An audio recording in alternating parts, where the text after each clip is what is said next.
At 3 o'clock, we got Southern Utah start off its season with a loss. Traveling to BYU, start off its season with a win. Not a super impressive win, but a win nonetheless.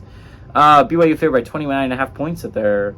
this game's going to be on ESPN+. Caden Slovis, which, correct me if I'm wrong, this is his third football team, right? Why does Caden Slovis get to play football, but the kid for UNC doesn't, because he played for two squads, didn't even really play for one squad. He was hurt the entire time. And he moved back to be near his grandma. And he had some mental health issues. He wants to be closer to home. Why does that kid not get to play football? But Caden Slovis, who just moves from college to college, trying to finally be a starting quarterback somewhere, why does he get to keep playing football, but the other guy doesn't? Which I have no problem with Caden Slovis doing that, by the way. If you feel like you don't have a chance, like you went to Pitt and you started a year for Pitt, you don't feel like Pitt's right for you, they were going to bench you, you go to somewhere else. I'm fine with that. But the wide receiver for UNC should also be able to play football. Caden Slovis went 20 of 33, threw for 145 yards. LJ Martin was their leading rusher on the ground, had 16 carries for 91 yards, and Darius Lassiter had 4 catches for 43 yards. This offense was not amazing. I don't know how much to put on BYU not being a great offensive team, and that Sam Houston State's defense was actually pretty damn good last week. They held BYU at only 14 points. To be fair, BYU's defense was even crazier, held Sam Houston State to a big goose egg on the board. Hadn't happened for a BYU game since 2014, was the last shutout with BYU.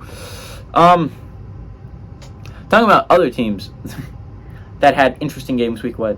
Southern Utah played one of the weirdest games of week 1. If you did not know, Southern Utah played Arizona State on Thursday last week.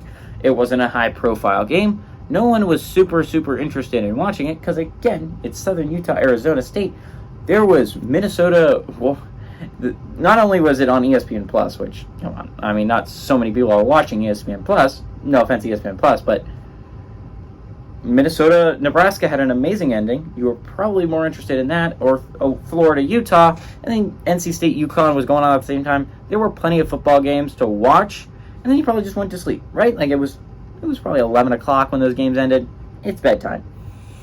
Southern Utah BYU was still playing football at 3 a.m. Eastern time. I know, because I woke up in the middle of the night because I get really thirsty at night and have to wake up and drink water. And I'm like, I wonder how that Southern Utah Arizona State game went.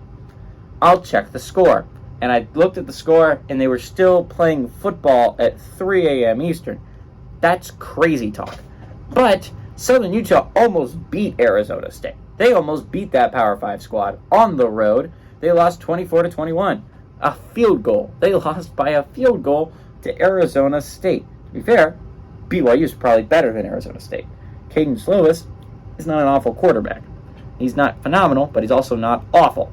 Now, this is a better BYU team than Arizona State. That was your chance last week to beat a Power 5 opponent. I don't think you get that this week. Give me BYU to win and cover at home.